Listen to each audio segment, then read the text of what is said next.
El tema de esta noche será oficio y oficiales de la iglesia. Si usted lleva tiempo dentro de la iglesia presbiteriana, se dará cuenta que en algunas ocasiones nuestra forma de hablar con respecto a los ancianos de la iglesia es que les llamamos oficiales.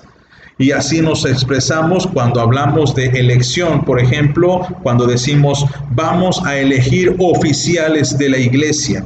¿A qué se refiere esto? ¿Qué significa el término oficiales? Y sobre todo cuando hablamos o lo relacionamos con oficio, que es también un tema importantísimo, sobre todo en la cristología, porque Cristo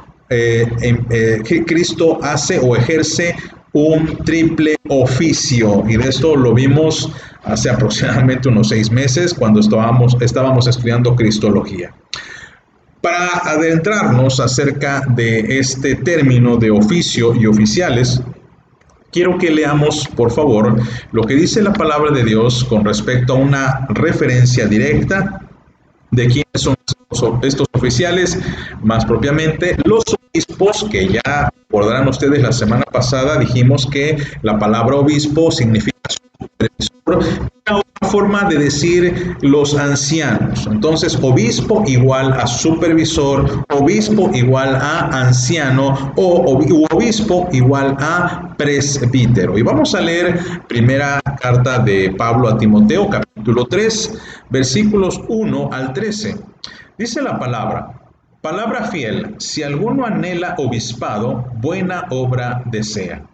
Pero es necesario que el obispo sea irreprensible, marido de una sola mujer, sobrio, prudente, decoroso, hospedador, apto para enseñar, no dado al vino, no pendenciero, no codicioso de ganancias deshonestas, sino amable, apacible, no avaro, que gobierne bien su casa, que tenga a sus hijos en sujeción con toda honestidad. Pues el que no sabe gobernar su propia casa, ¿cómo cuidará de la iglesia de Dios? No un neófito, no sea que envaneciéndose caiga en la condenación del diablo. También es necesario que tenga buen testimonio de los de afuera, para que no caiga en descrédito y en lazo del diablo. Los diáconos asimismo deben ser honestos, sin doblez, no dados a mucho vino, no codiciosos de ganancias deshonestas, que guarden el misterio de la fe con limpia conciencia. Y estos también sean sometidos a prueba primero, y entonces ejerzan el diaconado si son irreprensibles. Las mujeres asimismo sean honestas, no calumniadoras, sino sobrias, fieles en todo.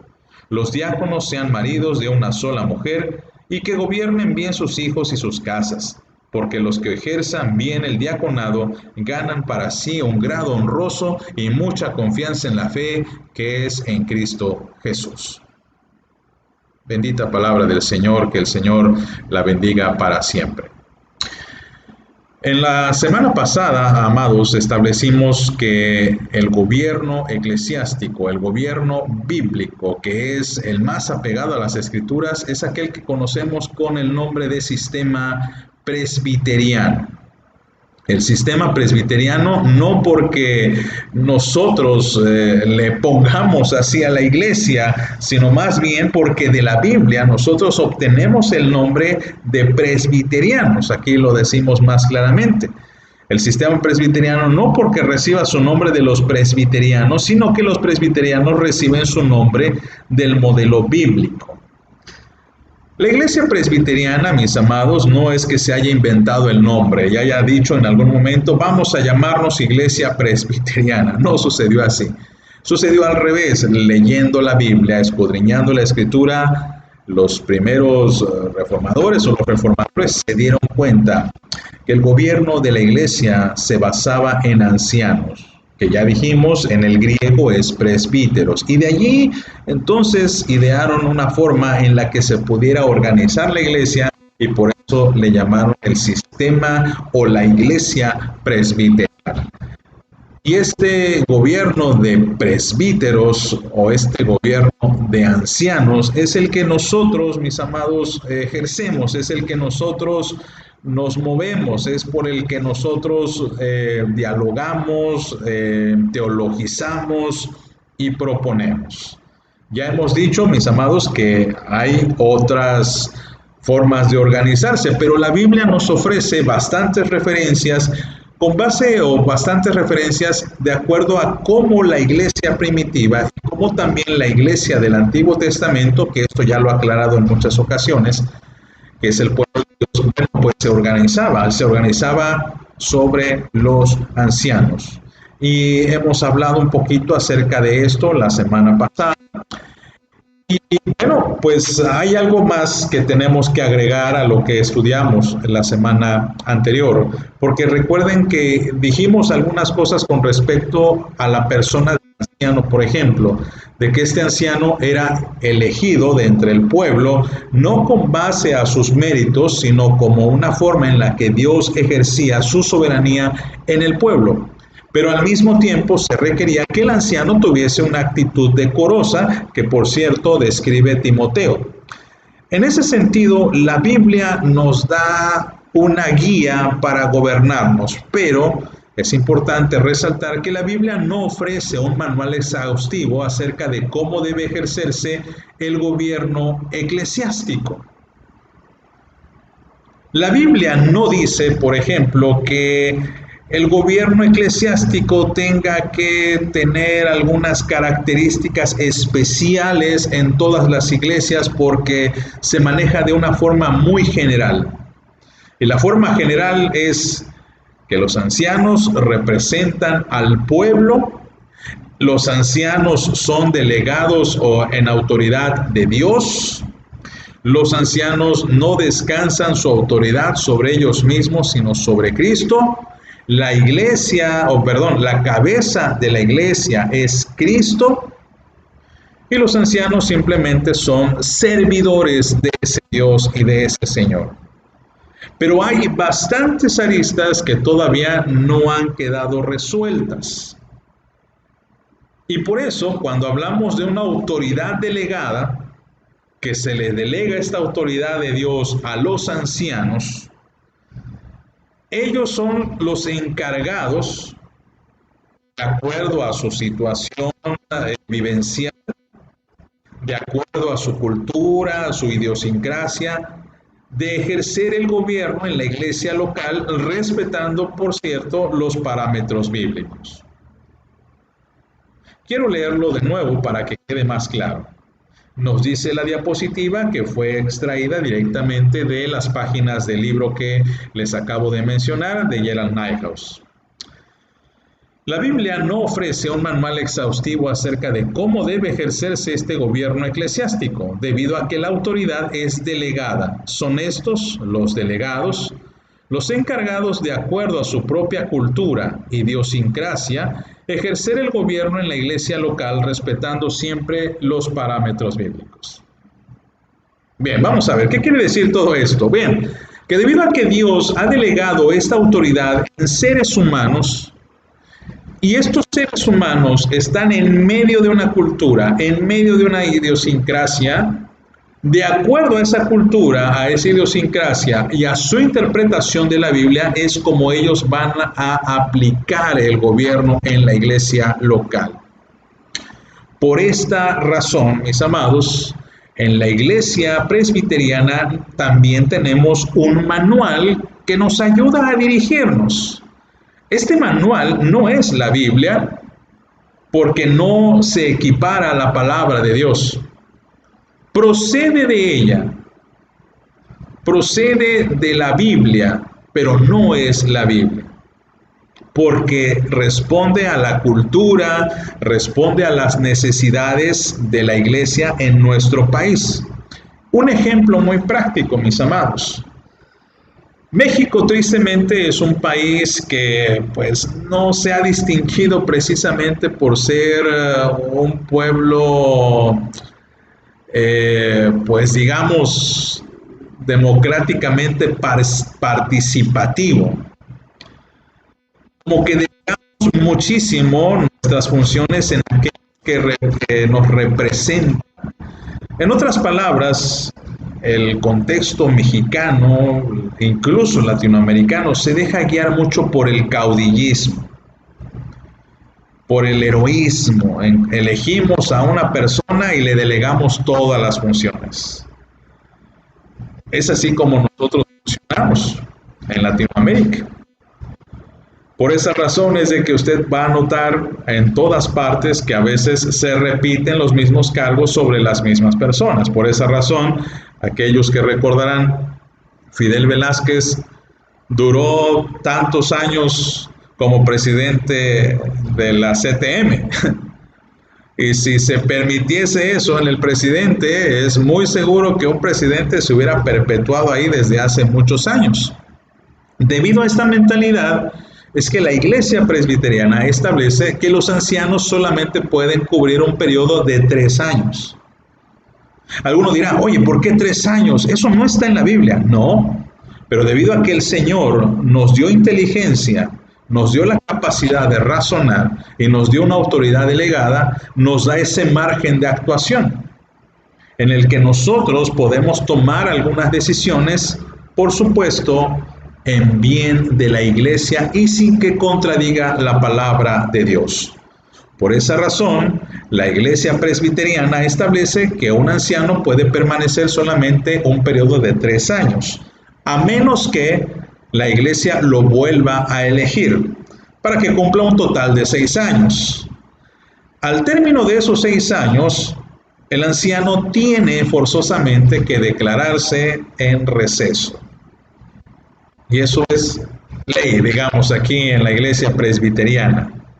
¿Para qué? Bien, una, pues para que se permita que el liderazgo vaya fluyendo dentro de la iglesia. Y 2, porque tristemente, hermanos, hay ancianos a los que se les delega muchísima carga de trabajo y entonces están sobresaturados y entonces no descansan bien y entonces ya no pueden tomar algunas decisiones de una forma más tranquila, de una forma más que sea de bendición para ellos mismos.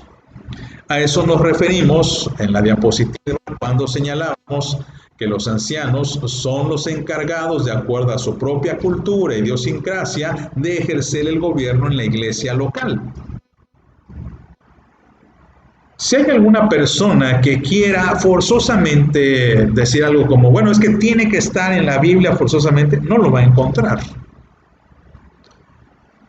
Dios nos da esa libertad de actuar.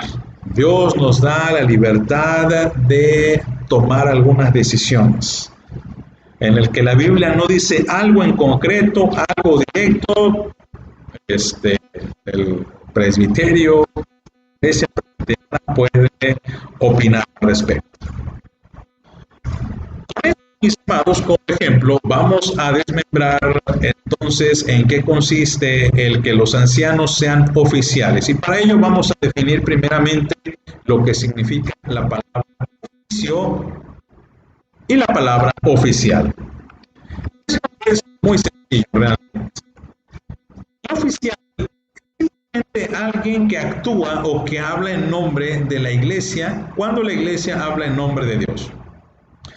¿Qué significa eso? Bien, un oficial es una persona que, como su mismo nombre lo implica, es oficialmente un representante.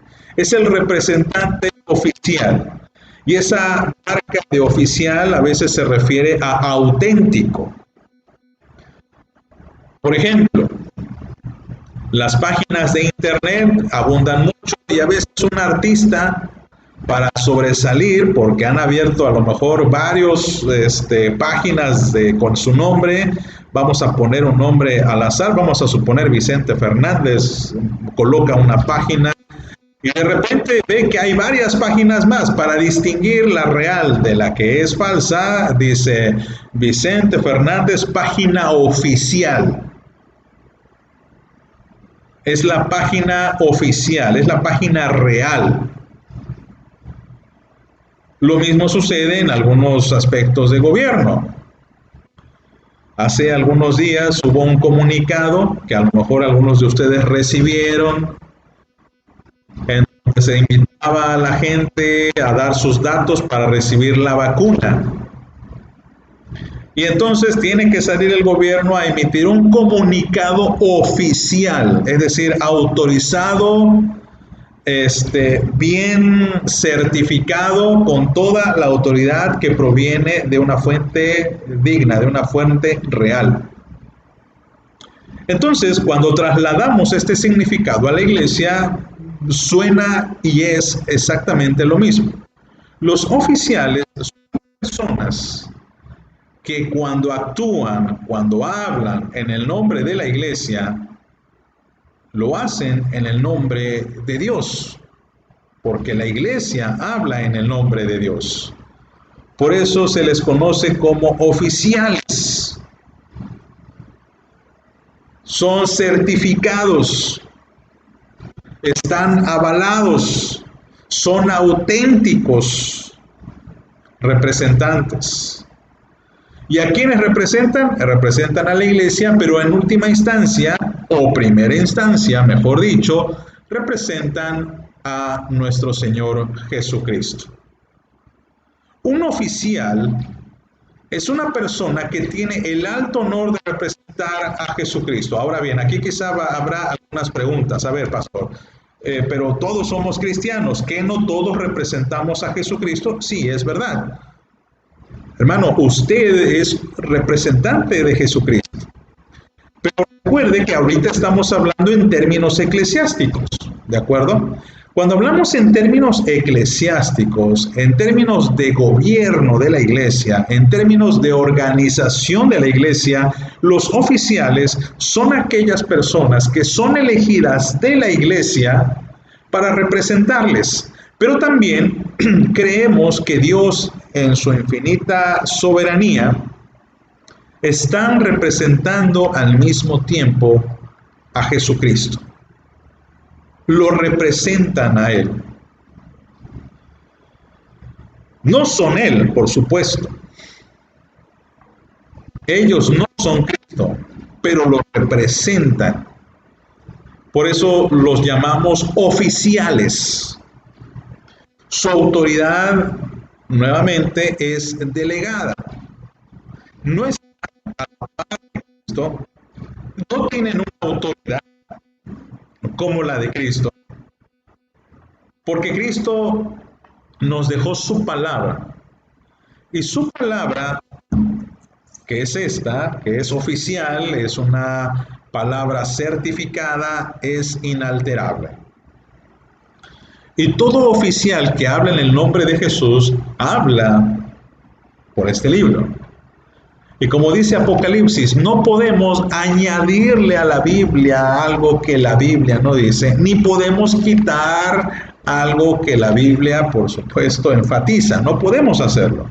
Los oficiales, entonces, amados, cuando hablan en el nombre de Dios, lo hacen respetando las Escrituras, lo hacen respetando la autoridad de Jesucristo. Y la enseñanza bíblica es clara.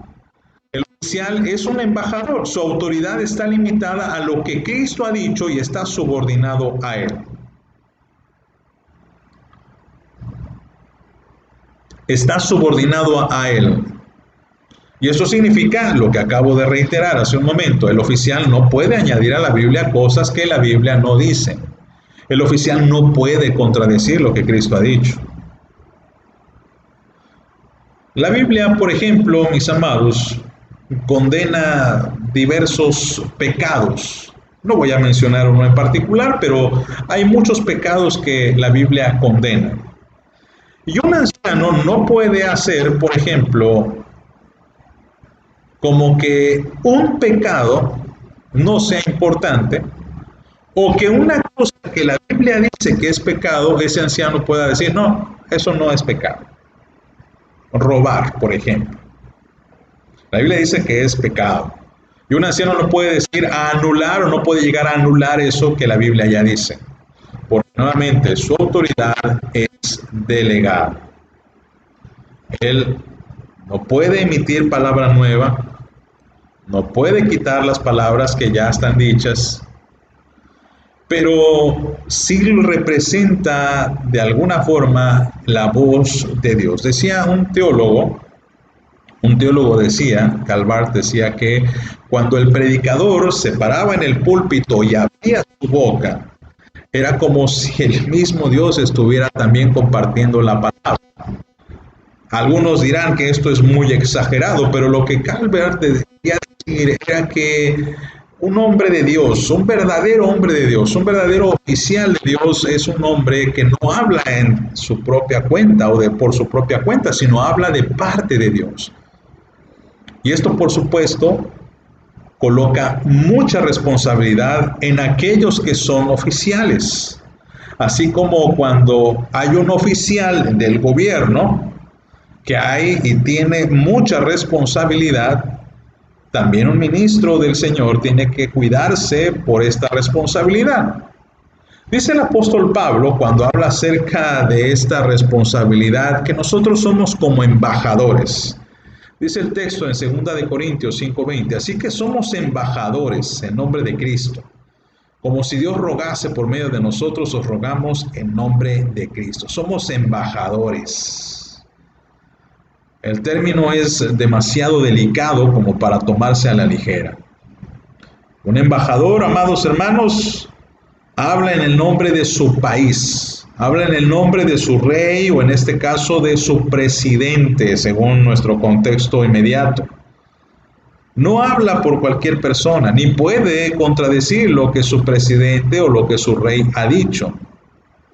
Y por supuesto, la gente está observando. Y si el embajador comete un error, está haciendo quedar mal a su país, está haciendo quedar mal a su gobernante. Por eso existen muchísimas denuncias cuando nos ocupamos o vemos estos gobernantes, estas oficiales que están cerca al gobierno, es de mucho cotilleo. Ahorita con el tema de las vacunas se está prestando a mucha corrupción, tristemente. Y no falta aquella persona que es un funcionario público, es un oficial del gobierno, que abusando de su poder se coloca esta vacuna, y no falta quien lo descubre y lo publica. Y no critican casi directamente al funcionario, critican a todo el gobierno o al aparato gubernamental. Por eso debemos tener cuidado y por eso debemos considerar a aquellos que están como oficiales. ¿Por qué? Bien, la siguiente parte de nuestro estudio es porque son representantes de Cristo. Los oficiales son representantes de Cristo. Y esto es muy interesante porque ¿de qué forma lo representan? Tenemos que plantar y poner esta base muy sólida para que sepamos de qué manera los oficiales representan a Jesús. Y para esto tenemos que irnos unos meses más atrás cuando hablábamos acerca de Jesús en su triple oficio. Usted se acuerda, ¿verdad? Bien, si no se acuerda, lo vamos a recordar un poquito. Cristo como Mesías fue ungido para el oficio de mediador, profeta, rey y sacerdote. Son tres oficios: profeta, rey y sacerdote. ¿Se acuerda de este estudio? Profeta, rey y sacerdote. Y en este triple oficio, el Señor gobierna a su iglesia. Lo gobierna como profeta porque nos predica la palabra de Dios, porque habla en el nombre de Dios. Nos ministra como sacerdotes porque, como dice el texto en Hebreos, Jesús entró al lugar santísimo una vez y para siempre y se ofreció a sí mismo como sacrificio perfecto. Y como rey porque, por supuesto, el Señor nos gobierna. Entonces aquí tenemos los tres oficios: profeta, sacerdote y rey. Y Cristo sigue ejerciendo ese poderío en la iglesia. Pero recordarán, amados, la semana pasada que dijimos que este gobierno ahora el Señor lo hace también de forma delegada. Y delega a hombres. Los hombres a quienes Cristo otorga este privilegio, por eso son oficiales. Delega a seres humanos como usted y como yo. hombres finitos como usted y como yo, hombres imperfectos como usted y como yo, hombres pecadores como usted y como yo. La gran paradoja del reino, mis amados, la gran paradoja de la iglesia, que la iglesia busca ser perfecta sobre hombres imperfectos. Una paradoja muy interesante, pero así es como Dios lo decidió. Así es como Dios quiere que marchen las cosas. Así es como Dios delega esta función en hombres para asumir esta responsabilidad. Y cuando ejercen esta responsabilidad, escuchen muy bien esto, porque cuando ejercen esta responsabilidad, ejercen de alguna forma ese triple oficio de Jesucristo en la iglesia. Ejercen ese triple oficio de Cristo en la iglesia. ¿Por qué?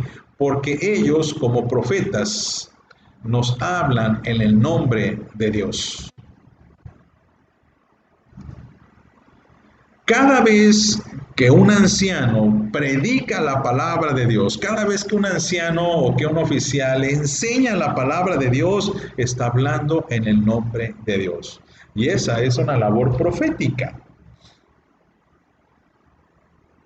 El profeta habla en el nombre de Dios, recibe esa revelación de Dios. Ahora, obviamente, hermanos, esto no quiere decir que el anciano de repente tenga un éxtasis y entre en trance y ahora les voy a decir lo que el Señor tiene para ustedes. No hablamos de esa clase de profecía que está muy en boga y muy en moda de algunas iglesias, que pues sin ninguna base de repente empiezan a decir algunas cosas que suenan a profecías, pero que son como adivinanzas. Yo te profetizo hoy que vas a tener prosperidad. Eso no es profecía. Hay un hombre que llegó a la iglesia donde estábamos pastoreando y me dice: pastor, Dios me profetizó que tú me ibas a ayudar porque yo quiero irme a no sé qué país, se quería ir este varón. Y Dios me reveló que tú me vas a apoyar económicamente y me vas a proveer. Y digo, bueno, hermano, pues si esa fue una profecía, si Dios te habló, pues es muy extraño porque a mí Dios no me confirmó nada. Y acabo de hablar con él hace unas horas y no me dijo nada.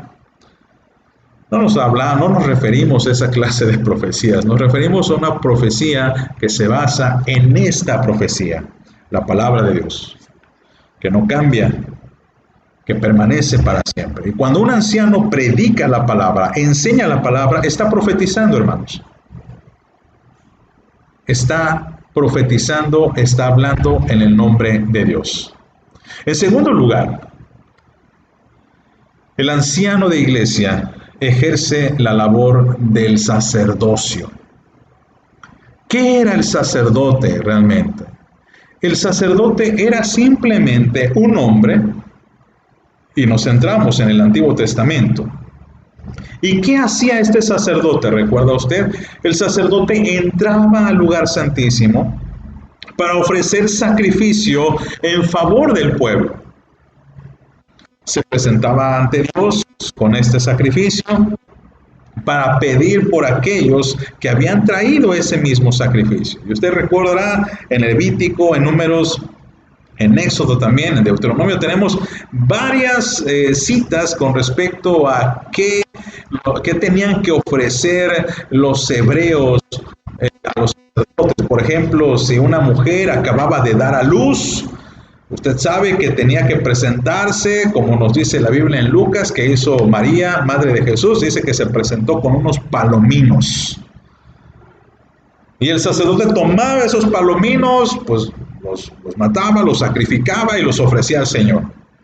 Si había alguien que cometía un pecado, pues traía su sacrificio, perfecto, lo recibía el sacerdote y el sacerdote lo ofrecía a Dios. Esta labor se llama una labor intercesora por el pueblo. ¿Y qué es lo que hace el anciano de iglesia? También ejerce una intercesión por su pueblo.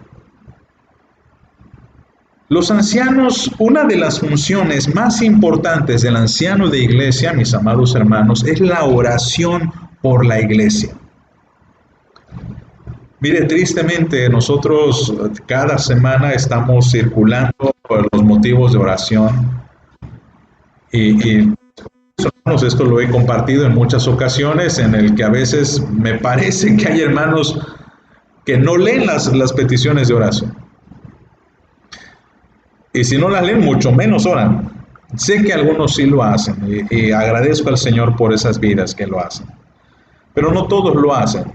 ¿Por qué? A lo mejor porque algunos piensan que no es su labor, porque a lo mejor piensan que otros orarán por ello, porque a lo mejor piensan que no lo conozco, veo un nombre, pero no sé quién es, pues mejor que oren otras personas. Pero el anciano de iglesia tiene que orar constantemente por la congregación. Tiene que interceder por la congregación. Porque Dios nos puso también para eso. Y finalmente, el último oficio, que es quizá uno de los que a muchos no les va a gustar, es que también ejercen una especie de gobierno como rey. No que el consistorio o que los ancianos sean reyes, aunque le recuerdo que Primera de Pedro nos dice que Dios nos puso como reyes y sacerdotes, ¿se acuerda usted? Pero no es eso exactamente lo que quiere decir Pedro. Lo que quiere decir simplemente con esta actitud de rey es que el consistorio, los ancianos, están para ejercer el gobierno sobre el pueblo.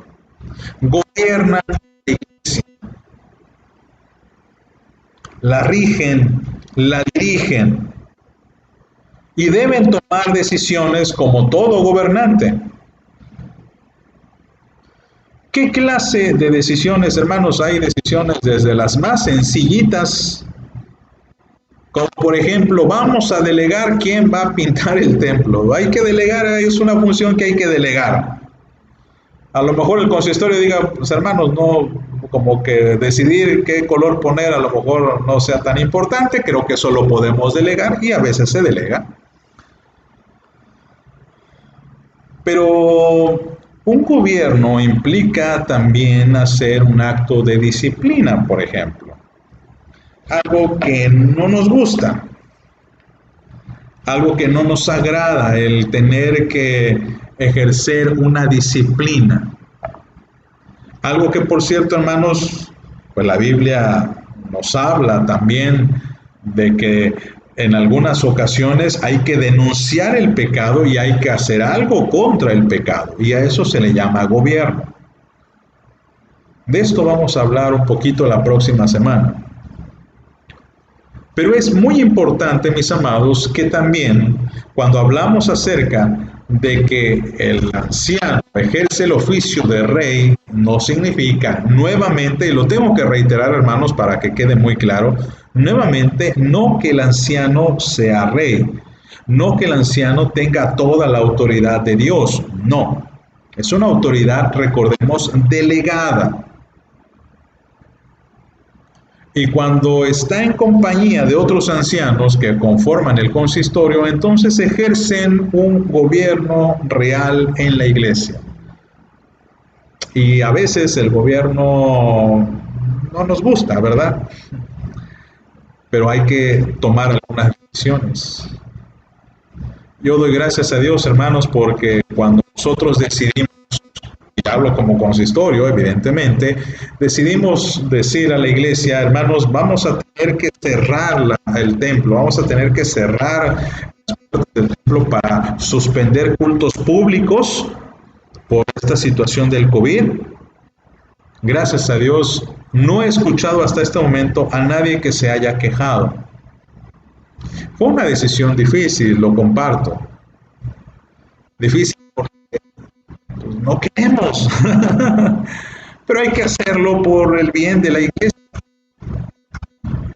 Cuando el consistorio volvió a tomar la decisión, cuando hace algunos meses, o hace mes y medio, hermanos, por cierto, me estoy acordando, que el semáforo estaba en verde y todo el mundo estaba contento, emocionado y pensando que ya íbamos a abrir. El consistorio dijo, calma, vamos a esperar un poco. Tampoco vi que hubiese alguien que reaccionara en contra. Pero si hubiera habido alguien por allí que a lo mejor hubiera dicho, no, que el consistorio que no tiene fe y vamos a abrir y el Señor está con nosotros, a veces no nos van a gustar las decisiones que tome el gobierno. Nadie está contento al 100% con lo que hace el gobierno. Pero invariablemente, si estamos de acuerdo o no, la orden del Señor es sométase a toda autoridad, porque no hay autoridad si no es dada desde el cielo. Así pues, hermanos, la última parte de nuestro estudio es la subordinación. En primer lugar, hablemos de los oficiales como subordinados a nuestro Señor Jesucristo, porque ellos tienen que ser ejemplo de subordinación, ejemplo de sujeción. La autoridad de Cristo es original e incondicional, no está limitada ni circunscrita.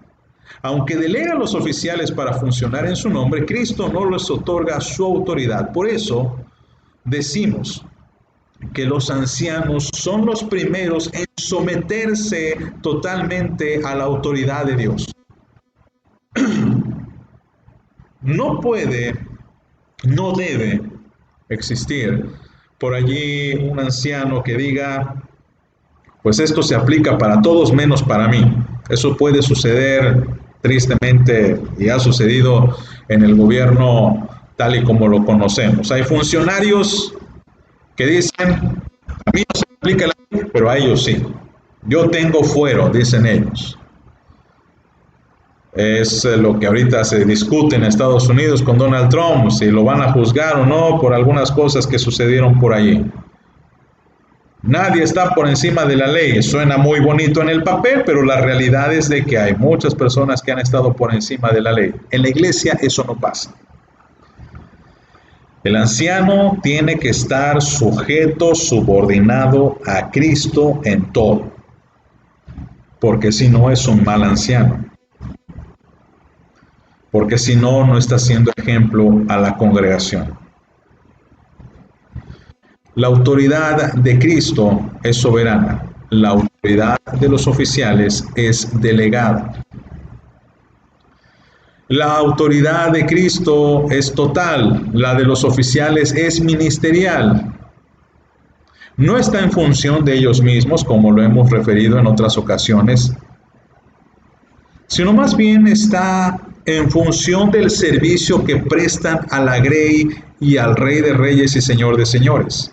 En otras palabras, el oficial es oficial, el anciano es anciano, por toda su vida, claro, pero cuando está ejerciendo especialmente su ministerio. ¿Qué significa esto? ¿Que si está en su casa no es anciano? No, no quiere decir eso. Quiere decir que un anciano, por ejemplo, puede estar en este periodo de receso que ya hemos descrito, pero no necesariamente ese anciano en receso va a tener una autoridad, digamos, como para tomar algunas decisiones junto a los otros ancianos, porque en ese momento ese anciano está en receso, está descansando. A eso nos referimos. Los únicos que pueden tomar decisiones son aquellos que han sido electos, han sido votados, han sido aprobados y probados y están en plena capacidad de sus funciones. Y a ellos, mis amados, es al que la iglesia tiene que someterse. La palabra someterse, sujetarse, no nos gusta. No nos gusta porque habla acerca de, no me gusta estar de subordinado, no nos gustan los supervisores, ¿verdad? Si usted tiene por allí un trabajo y en su trabajo hay un supervisor, a lo mejor no nos caen muy bien. Porque tienen que vigilar mi trabajo, tienen que revisar mis cosas. A veces cuando mi hijo está haciendo una tarea y le digo, a ver, hijito, te voy a revisar tu tarea, ya empieza, porque no le gusta que le revisen sus cosas. Y ¿sabe qué? A nadie le gusta. A ninguna persona le gusta que supervisen, que lo vigilen. Pero, mis amados, Dios puso esa autoridad en ellos. Para satisfacción de todos nosotros, hay que estar conscientes y hay que estar contentos de que ellos son solamente oficiales. Ellos no legislan en un sentido bíblico o en un sentido que iguale a las escrituras, porque ya hemos dicho, solamente la Biblia es la palabra de Dios y solamente esa es la que ocupamos para nuestra fe, nuestra conducta, nuestra práctica. Pero los oficiales tienen que declarar y aplicar las leyes que Dios ha dicho en este libro. Nuevamente, los ancianos no se encargan de hacer cosas nuevas, sino más bien de reafirmar aquellas que Cristo ya ha dicho. Y la iglesia, por ese trabajo que se hace, la iglesia tiene que someterse también. Hay un artículo en el Catecismo de Westminster, el capítulo 20, la sección 2, que quiero compartir con ustedes para concluir ya este estudio. Dice: Cristo es infalible en el ejercicio de su autoridad. Los oficiales son demasiado falibles. Tienen que ser corregidos constantemente por la palabra. Las congregaciones tienen que examinar y juzgar la actuación de sus oficiales en términos de palabra y saber apreciar su trabajo también en términos de la palabra. No deben esperar infalibilidad de los oficiales, sino ayudarles en oración, cooperación, admonición al cumplimiento de su deber. Los creyentes deben recibir a sus oficiales con todo respeto, como representantes de Cristo y subordinados a Él. Pues despreciar a los oficiales es despreciar a aquel a quien representan. Catecismo de Westminster, artículo 20, sección 2. ¿Qué le parece? Creo, mis amados, que hay mucho que examinar en nuestro corazón, porque a veces solemos tener esa resistencia contra todo tipo de autoridad. No queremos someternos, no queremos mantenernos en subordinación. Pero si estamos en Cristo, dice la Biblia en Corintios, somos nuevas criaturas y las cosas viejas han quedado atrás, porque todas son hechas nuevas. Y en esa nueva naturaleza, mis amados, nos sometemos al Rey. Pero el Rey no está presente de una forma visible, que lo vean nuestros ojos o lo escuchen nuestros oídos. Por eso el Señor ha delegado su gobierno, su enseñanza en los oficiales. Y cuando yo respeto a los oficiales, no porque son perfectos, porque como dice el artículo que acabamos de leer, no lo son. No debemos esperar infalibilidad, hermanos. Eso solamente existe en la Iglesia romana. La Iglesia romana tiene esta creencia de que el Papa es infalible, que los concilios no se equivocan. Nosotros, mis amados hermanos, en la Iglesia cristiana, protestante, la Iglesia presbiteriana, no tenemos esa creencia. Nosotros creemos que los ancianos se pueden equivocar, que el consistorio se puede equivocar, que la asamblea general puede cometer errores. No hay infalibilidad.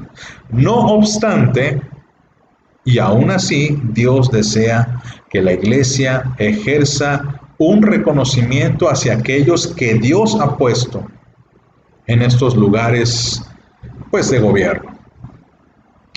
Hermano, pues yo espero y deseo que con este estudio hayamos aclarado algo, podamos haber abierto un poco más el panorama para que reconozcamos a nuestros oficiales y que usted ore por ellos, se preocupe por ellos, que usted en algún momento, cuando tenga oportunidad de verlos, platicar con ellos, usted vea que también son seres humanos, que también se duelen, que también se cansan, que también se preocupan por otras circunstancias y situaciones.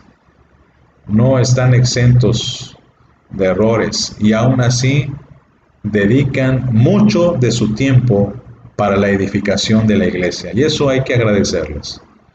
Hermanos, que el Señor añada lo que falte a este estudio y que sea de edificación para la iglesia. Vamos a orar.